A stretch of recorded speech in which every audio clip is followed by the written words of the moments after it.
Hello everyone, कैसे हैं आप सभी लोग। आई होप आप लोग अच्छे होंगे। तो गैस आज हम लोग साइंस पढ़ेंगे। एंड गैस यहाँ पर आप लोग देख सकते हैं साइंस के कितने भाग होते हैं। ठीक है, तो यहाँ पर देखिए जो आप लोग देख सकते हैं यहाँ पर साइंस मैंने लिखा हुआ है। एंड साइंस के हमारे मुख्य रूप से तीन भाग होते हैं, फिजिक्स, केमिस्ट्री, बायोलॉजी। ठीक है, अब देखिए फिजिक्स में कितने चैप्टर हैं और बायोलॉजी में कितने चैप्टर हैं एंड जो है कि हमारा केमिस्ट्री में कितने चैप्टर हैं।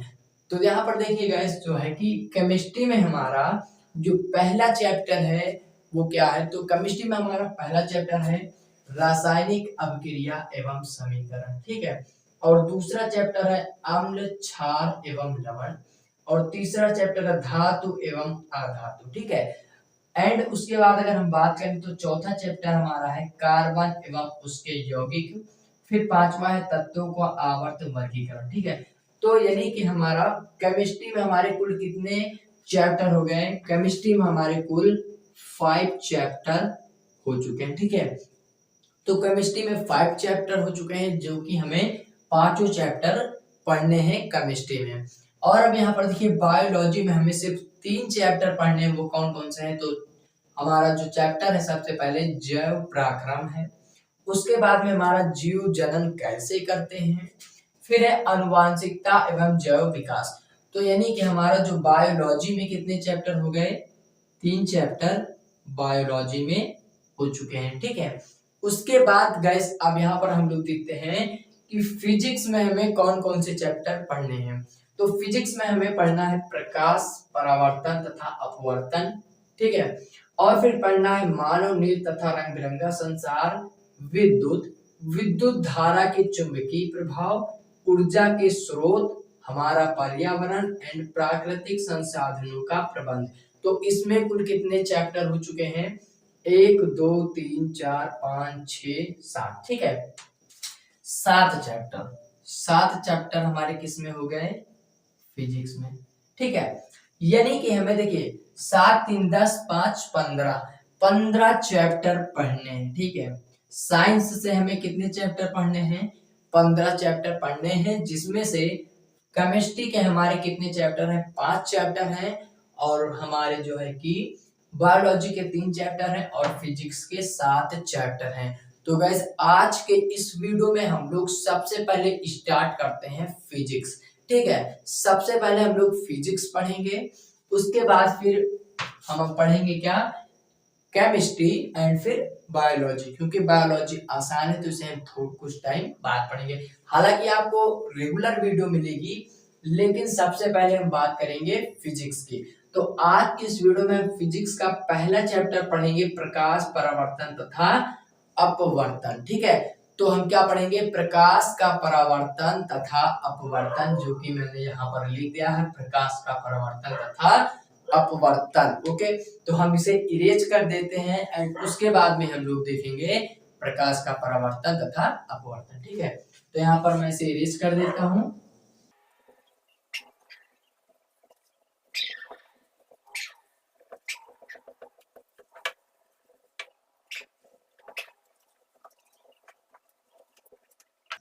अब गैस यहाँ पर देखिए आपको प्रकाश हेडिंग डालना है, क्योंकि हमने यहाँ पर देखिए लिख दिया है प्रकाश का परावर्तन तथा अपवर्तन। तो सबसे पहले हम हेडिंग क्या डालेंगे, प्रकाश। ठीक है, तो यहाँ पर देखिए हम हेडिंग डाल लेते हैं प्रकाश। ठीक है, तो हमने हेडिंग डाल लिया है। इसी प्रकार से गैस आपको भी हेडिंग डाल लेना है प्रकाश। ठीक है, तो अब प्रकाश किसे कहते हैं, तो देखिए प्रकाश, प्रकाश एक ऐसा ऊर्जा या विकिरण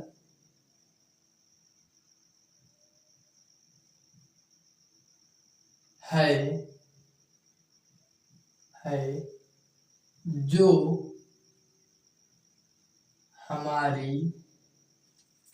हमारी आंखों में क्या हो जाएगा, जो हमारी आंखों की दृष्टि में, जो हमारी आंखों की दृष्टि में, जो हमारी आंखों की दृष्टि में संवेदना संवेदना उत्पन्न करता है। क्या करता है गाइस? उत्पन्न करता है, उसे प्रकाश कहते हैं, ठीक है। क्या हो जाएगा गाइस? प्रकाश एक ऐसा विकिरण है या ऊर्जा है जो हमारी आंखों में संवेदना उत्पन्न करता है, उससे हम प्रकाश कहते हैं। ओके, इतनी चीज आपको क्लियर हो चुकी है कि प्रकाश एक ऐसा ऊर्जा या विकिरण है जो हमारी आंखों की दृष्टि में संवेदना उत्पन्न करता है या उसे प्रकाश कहते हैं। ओके, इतनी चीज आपको क्लियर हो चुकी है। और गैस क्या होता है कि और इसी संवेदना के कारण हमारी दृष्टि चारों ओर रखी हुई वस्तुओं को देख पाती है, ठीक है। तो इसके आगे हम लोग क्या लिखेंगे? एक इसके आगे हम लोग लिखेंगे एक नई लाइन से कि और क्या लिखेंगे? और इसी संवेदना के कारण, इसी संवेदना के कारण हमारी आंख अपने चारों ओर देख पाती है, ठीक है। क्या हो जाएगा? और इसी संवेदना के कारण हमारी आंख जो है अपने चारों ओर देख पाती है। ओके, अब देखिए गाइस, हमारी आंख जो है वो कैसे वर्क करती है एंड प्रकाश जो है कैसे वर्क करता है जो हमारी आंखें वस्तु को देख सकती है। अब देखिए क्या है, जैसे यह एक मार्कर है। अब देखिए यहाँ से एक लाइट की फोकस आ रही है। देखिए यहाँ से ये लाइट, यानी इसको हम लोग सूर्य मान लेते हैं, इमेजिन करते हैं ये सूर्य है एंड ये हमारा जो है मार्कर है, ठीक है। ये यहाँ पर रखा हुआ है और ये देखिए सूर्य से ये लाइट ऐसी आती है इस पर पड़ने के बाद ये जब रिफ्लेक्शन होता है तो ये हमारी आंखों को संवेदित करता है और इसी संवेदना के कारण जो है हम इस वस्तु को देख पाते हैं, ठीक है। वो कैसे, अब मैं आपको एग्जाम्पल के रूप में बताता हूँ, ठीक है, व्हाइट बोर्ड पर। तो अब गैस यहाँ पर देखिए हम क्या करेंगे। देखिए जैसे हमने आपको बताया ये कोई वस्तु है, ठीक है, ये सॉरी, यहाँ पर देखिए हम पहले एक सूर्य बना देते हैं। तो यहाँ पर देखिए एक सूर्य बन जाएगा गोल सा, ठीक है। ये एक क्या बन जाएगा? ये एक हमारा सूर्य बन जाएगा, ठीक है।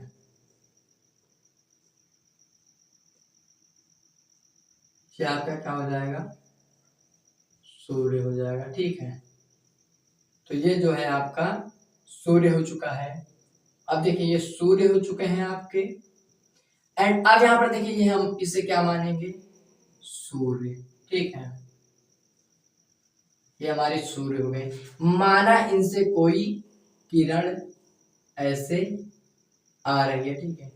ये क्या हो जाएगा आपका? ये आपका हो जाएगा किरण, ठीक है। ये किरण हो जाएगा, इसे आप लोग लिख लीजिएगा किरण, किरण, या फिर आप प्रकाश भी लिख सकते हैं। क्या लिख सकते हैं? प्रकाश, ठीक है। तो यहाँ पर देखिए यहाँ पर ये जो है ये बन चुके हैं आपके। मुझे पता है ये अच्छा नहीं लग रहा होगा आपको, लेकिन फिर भी मैंने आपको समझाने के लिए बना दिया। उसके बाद देखिए यहाँ पर अब ये हम यहाँ पर कोई वस्तु ले लेते हैं। जैसे हमने ये क्या ले लिया? एक वस्तु ले ली, ठीक है, एक वस्तु ले ली। तो इसे हम क्या कहेंगे? वस्तु, ठीक है। इससे हमने वस्तु ले ली और यहाँ पर हम क्या बना देंगे? एक प्यारी सी आंख। ये हो चुकी है आंख, ठीक है। ये मान लो कोई आंख है, ठीक है, इसे हम क्या करेंगे, आंख, इसे हम आंख मान लेते हैं। तो गाइस आंख अच्छी नहीं बनी होगी क्योंकि मेरी आर्ट बहुत ही वीक है एंड मुझे आर्ट में कुछ नहीं आता बनाने, इसलिए यहाँ पर देखिए ये आंख, हम इसे आंख मान लेते हैं, ठीक है, मैं आपको समझाने के लिए बता रहा हूँ। उसके बाद गाइस यहाँ पर देखिए अब आपको क्या करना है, यहाँ से कोई ये किरण इधर ऐसे आती है, ठीक है, यहाँ पर देखिए ये किरण यहाँ पर आ चुकी है, ये देखिए ये आ रही है, ठीक है, आने के बाद ये किरण जो है इस वस्तु पे पड़ी, इस वस्तु पर पड़ने के बाद ये रिफ्लेक्शन होने के बाद जो है हमारी आंखों पर पड़ती है, किस पर पड़ती है, आंखों पर पड़ती है, जिसके कारण से आंख जो है इस वस्तु को देख पाती है, ठीक है।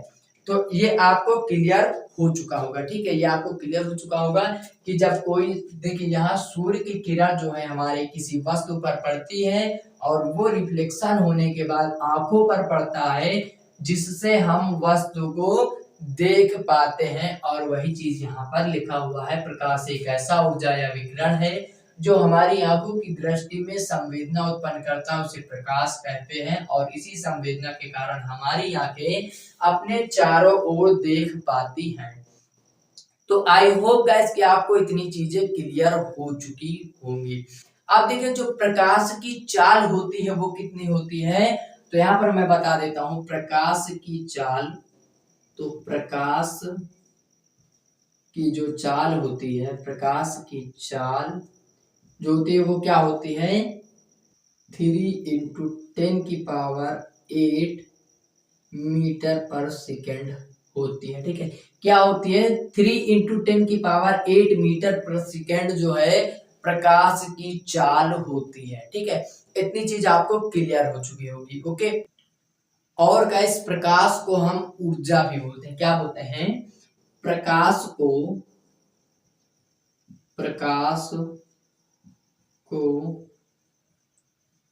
ऊर्जा भी कहते हैं, ऊर्जा भी कहते हैं, ओके। और इसके बाद गैस हम एक चीज और आपको बता दें कि जो प्रकाश होता है वो हमेशा सरल रेखा में चलता है। तो यहाँ पर देखिए, यहाँ पर आप लोग हैशटैग कर लीजिएगा, ठीक है, क्या कर लेंगे, हैशटैग, एंड यहाँ पर आप देखिए क्या हो जाएगा, प्रकाश जो है सदैव, क्या हो जाएगा, प्रकाश जो है सदैव सरल रेखा में गति करता है, ठीक है। देखिए प्रकाश जो है हमेशा सरल रेखा में गति करता है, ओके। तो आपको प्रकाश एकदम अच्छी तरीके से क्लियर हो चुका होगा। अब इसे हम इरेज कर देते हैं एंड देखते हैं कि हमारी जो दूसरी हेडिंग है वो क्या है। तो इसके बाद जो दूसरी हेडिंग है गाइस वो हमारी क्या हो जाएगी, अपवर्तन तथा परावर्तन, ठीक है। तो अब देखिए यहाँ पर मैं आपको बता देता हूँ, इसे इरेज करने के बाद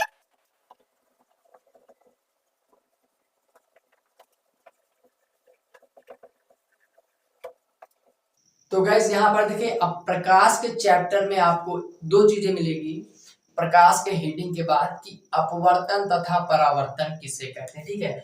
तो यहाँ पर देखिए सबसे पहले आपको नंबर 1 पर क्या मिलेगा, परावर्तन, परावर्तन, ठीक है। और दूसरा जो नंबर है वो क्या है, अपवर्तन, अपवर्तन, ठीक है।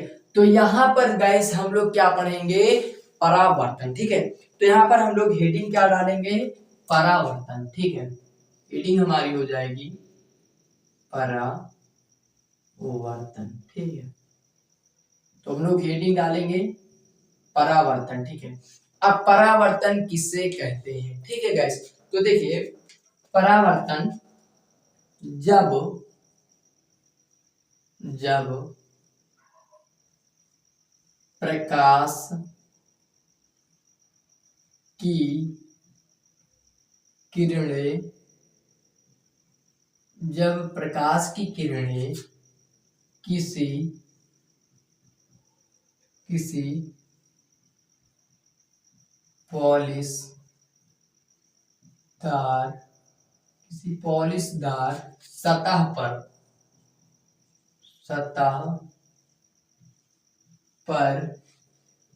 गिरता है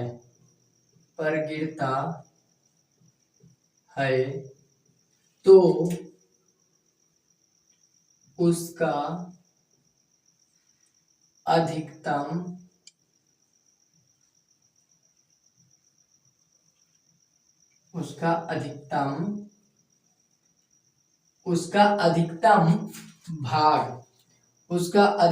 भाग उसी माध्यम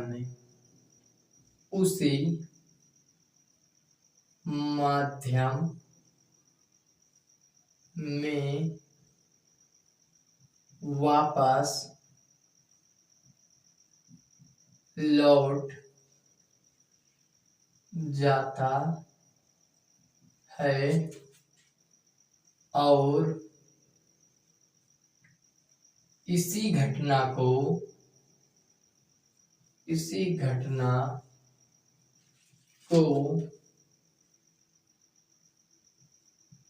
प्रकाश क्या हो जाएगा,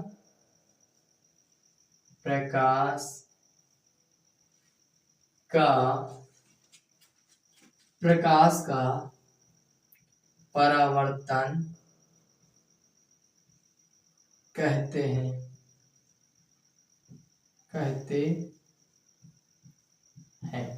तो क्या हो जाएगा गाइस, देखिए प्रकाश का परावर्तन क्या होता है कि जब प्रकाश किसी पॉलिशदार सतह पर गिरता है या पॉलिशदार दर्पण पर गिरता है तो उसका अधिकतम भाग उसी माध्यम में वापस लौट जाता है और इसी घटना को प्रकाश का परावर्तन कहते हैं। ओके, अब गाइस यहाँ पर देखिए मैं आपको इसे एक इमेज की सहायता से समझा देता हूँ, ठीक है।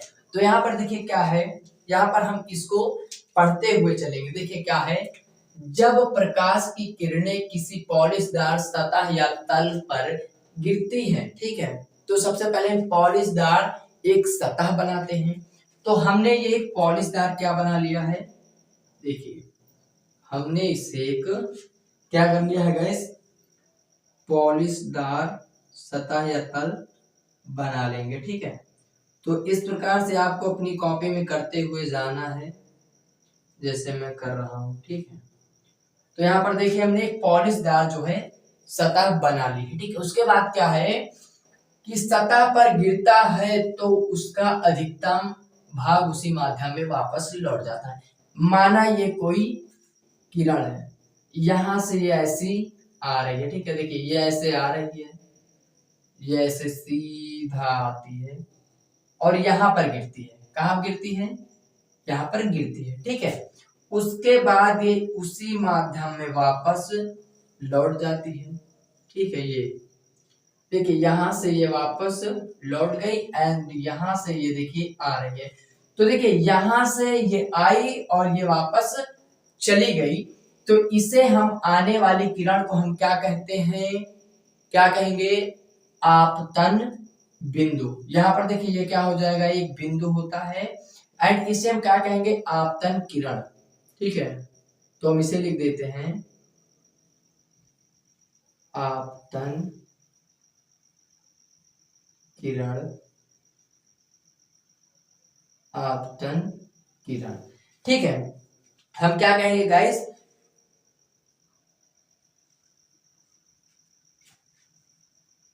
ठीक है, तो हम क्या कहेंगे, आपतन किरण। ओके, इतनी चीज क्लियर हो चुकी है। अब यहाँ पर देखिए ये यहाँ से आ रही है तो इसे हम आपतन किरण बोलेंगे और ये यहाँ से जा रही है तो इसे हम क्या बोलेंगे, परावर्तन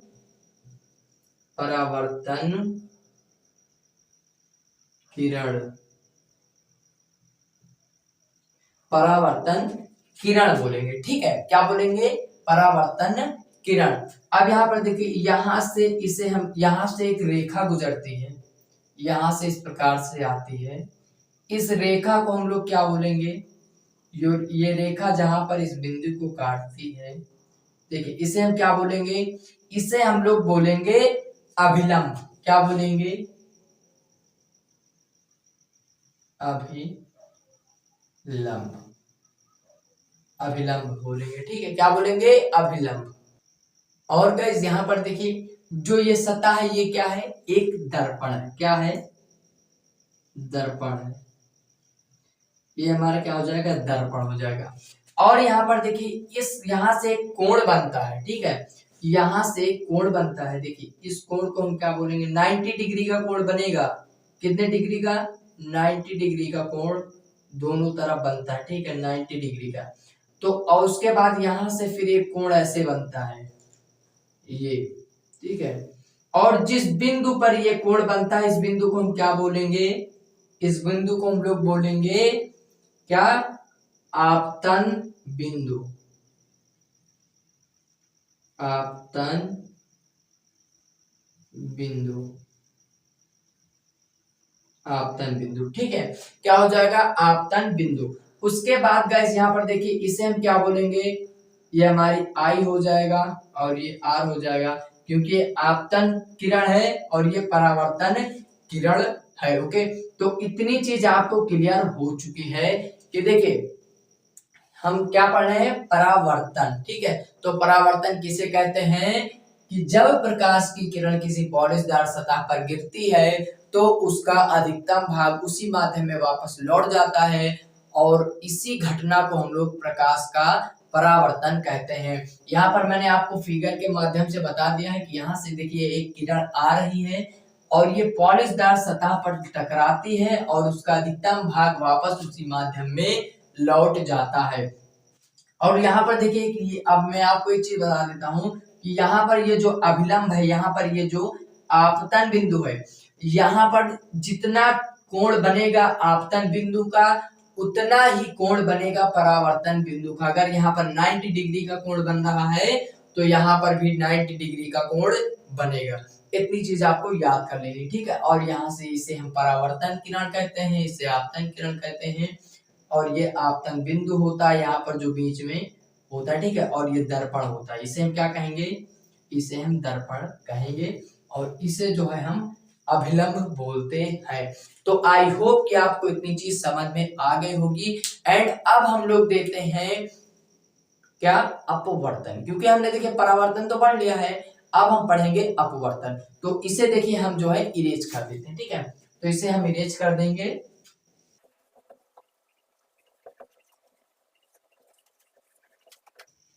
अब गैस हम लोग देखेंगे परावर्तन के प्रकार, इसके बाद हम लोग देखेंगे अपवर्तन।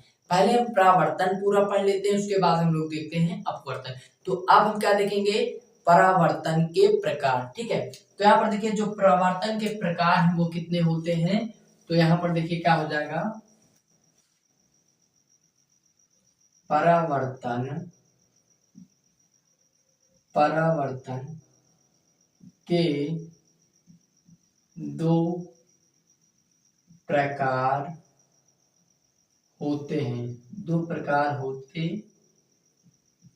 हैं। परावर्तन के दो प्रकार होते हैं।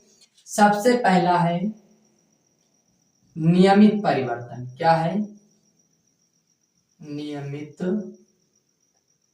नियमित परावर्तन, ठीक है। और दूसरा हमारा क्या हो जाता है,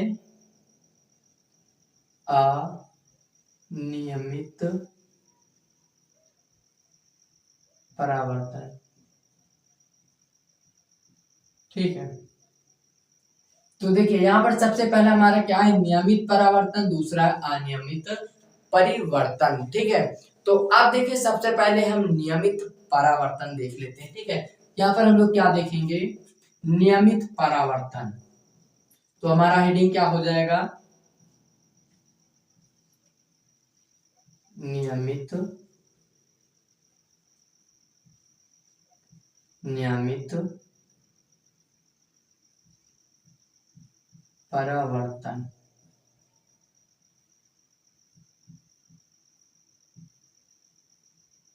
अब देखिए नियमित परावर्तन हम किसे कहते हैं, तो नियमित परिवर्तन वो होता है, देखिए क्या हो जाएगा, नियमित परावर्तन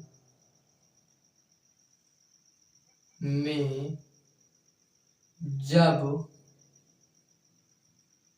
कोई प्रकाश किरण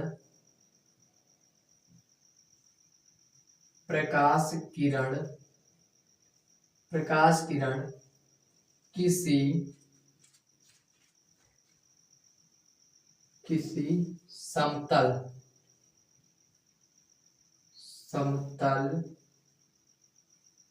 दर्पण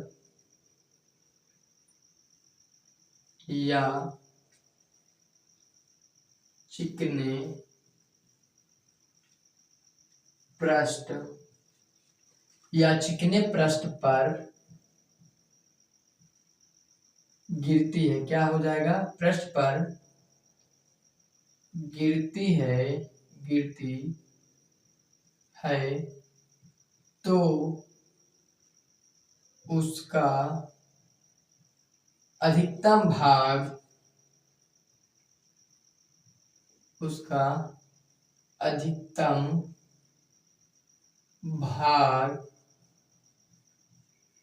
एक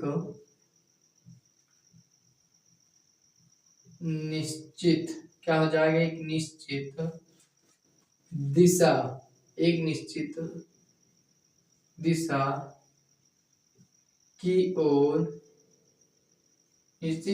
की ओर जो है क्या हो जाता है? वापस उसी माध्यम में क्या हो जाएगा? उसी माध्यम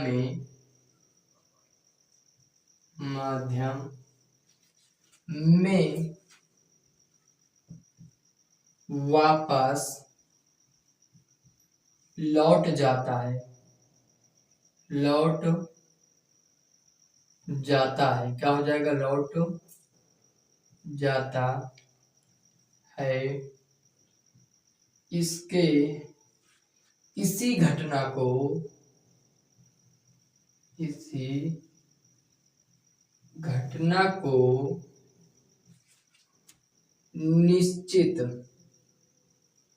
निश्चित परावर्तन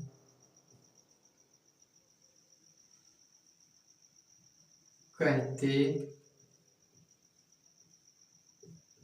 हैं। तो देखिए अब क्या हो जाएगा गाइस यहाँ पर निश्चित परावर्तन कि देखिए नियमित परावर्तन में जब कोई प्रकाश किरण किसी समतल दर्पण या चिकने पृष्ठ पर गिरती है तो उसका अधिकतम भाग एक निश्चित दिशा की ओर उसी माध्यम में वापस लौट जाता है। इसी घटना को निश्चित परावर्तन कहते हैं। अब मैं आपको एक इमेज की सहायता से समझा देता हूं।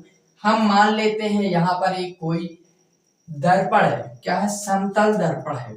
यहाँ पर देखिए हमने एक समतल दर्पण ले लिया, ठीक है। ये क्या हो जाएगा? एक समतल दर्पण, ठीक है। तो ये आपका समतल दर्पण बन रहा है, आप लोग देख लेंगे। ये देखिए आपका क्या हो जाएगा? एक समतल दर्पण हो जाएगा, ठीक है। उसके बाद माना यहाँ पर देखिए समतल दर्पण हमने बना लिया है, समतल दर्पण या चिकना पृष्ठ। तो इसे हम समतल दर्पण भी बोल सकते हैं या चिकना पृष्ठ भी बोल सकते हैं। तो क्या बोलेंगे? समतल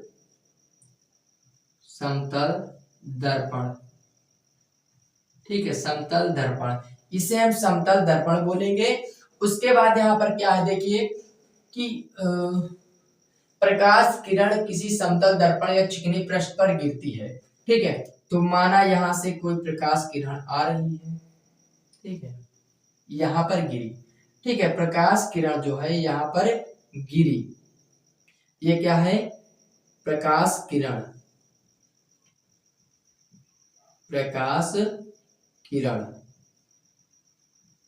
ये आपका प्रकाश किरण हो जाएगा। अब यहां से देखिए ये उसी माध्यम में वापस एक निश्चित दिशा की ओर चली जाएगी, उसके बाद यहाँ पर देखिए दूसरी प्रकाश की किरण गिरती है यहाँ पर देखिए, और ये भी उसी दिशा में वापस लौट जाएगी। फिर यहाँ पर देखिए तीसरी प्रकाश किरण गिर रही है यहाँ पर, और ये भी उसी माध्यम में वापस लौटती है। देखिए ये क्या हो जाएगा आपका, ये आपके प्रकाश किरण हो जाएंगी। ठीक है, तो देखिए ये प्रकाश की किरण इसी प्रकार से आती हैं एंड इसी प्रकार से ये जो है वापस उसी दिशा में लौट जाती हैं। ठीक है, तो ये प्रकाश किरण है जो कि क्या है, आपतित किरण है। ठीक है, ये आपतित किरण हो जाएंगे और ये परावर्तित परावर्तन किरण। ठीक है, तो ये क्या हो जाएगा, परावर्तन किरण। देखिए ये आपतित किरण आती है और ये परावर्तन किरण जो है एक निश्चित दिशा की ओर जाती है। अगर 90 डिग्री का ये कोण बन रहा है तो 90 डिग्री का कोण ये भी बनेगा, क्योंकि इसके बीच में जो है एक अभिलंब होता है, वो डिसाइड करता है कि अगर ये 30 डिग्री का कोण इधर बनती है तो 30 डिग्री का कोण इधर बनेगा। अब ऐसा नहीं है कि अगर प्रकाश किरण, माना यहाँ पर एक कोई समतल पृष्ठ है और यहाँ पर प्रकाश की किरण गिरी, उसके बाद में ये ऐसे चली जाए, तो ऐसा कुछ भी नहीं है। अगर प्रकाश की किरण ऐसे गिरती है तो वो उसी माध्यम में वापस जाती है। ठीक है, ये चीज आपको याद रख लेना। ठीक है, उसके बाद अगर हम बात करें, देखिए उसके बाद क्या हो जाएगा यहाँ पर, देखिए यहाँ पर तो हमने पढ़ लिया कि नियमित परावर्तन। ठीक है, तो ये आपका जो नियमित परावर्तन है ये कंप्लीट हो चुका है, नियमित परावर्तन। ओके, तो कुछ इस प्रकार से आपका नियमित परिवर्तन है, आप लोग लिख सकते हैं। इसके बाद हम लोग देखेंगे अनियमित परिवर्तन। ठीक है, तो इसे मैं इरेज कर देता हूं।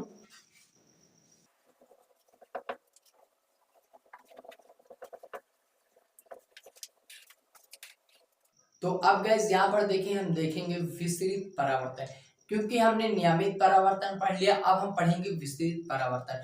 तो देखिए विस्तृत परावर्तन क्या कहता है, तो विस्तृत परावर्तन हमारा क्या हो जाएगा, जब प्रकाश किरण किसी खुदरे अपारदर्शी तल पर आपतित होती है तो खुदरे पृष्ठ से प्रकाश किरणों का परावर्तन विभिन्न दिशाओं में होता है, अर्थात प्रकाश किरणें फैल जाती हैं, तो इसे विस्तृत परावर्तक या परावर्तन कहते हैं।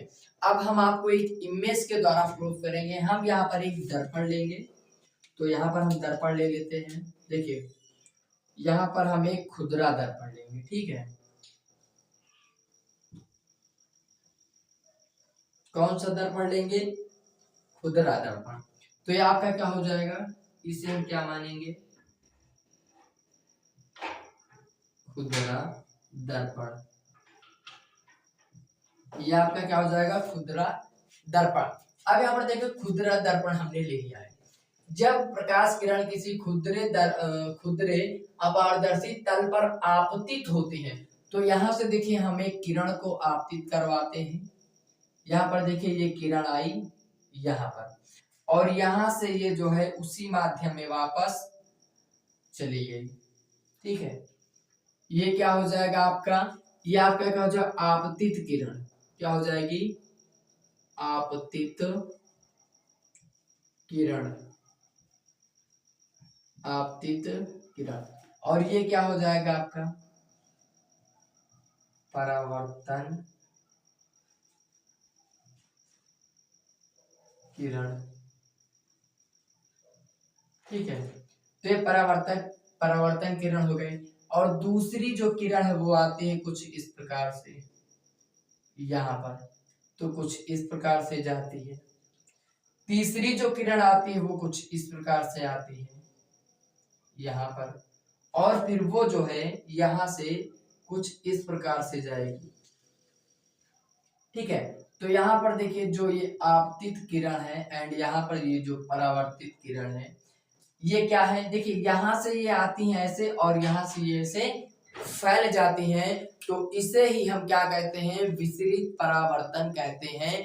क्योंकि विसरित परावर्तन की जो थ्योरी है वो क्या कहती है कि जब प्रकाश किरण खुदरे अपारदर्शी तल पर आपतित होती हैं तो खुदरे पृष्ठ से प्रकाश किरणों का परावर्तन विभिन्न दिशाओं में होता है, अर्थात प्रकाश किरणें फैल जाती हैं, इसी विसरित परावर्तन कहते हैं। अब यहाँ पर देखिए ये फैल गई हैं, तो इसे ही हम क्या कहते हैं, विसरित परावर्तन कहते हैं। तो आई होप कि आपको समझ में आ गया होगा।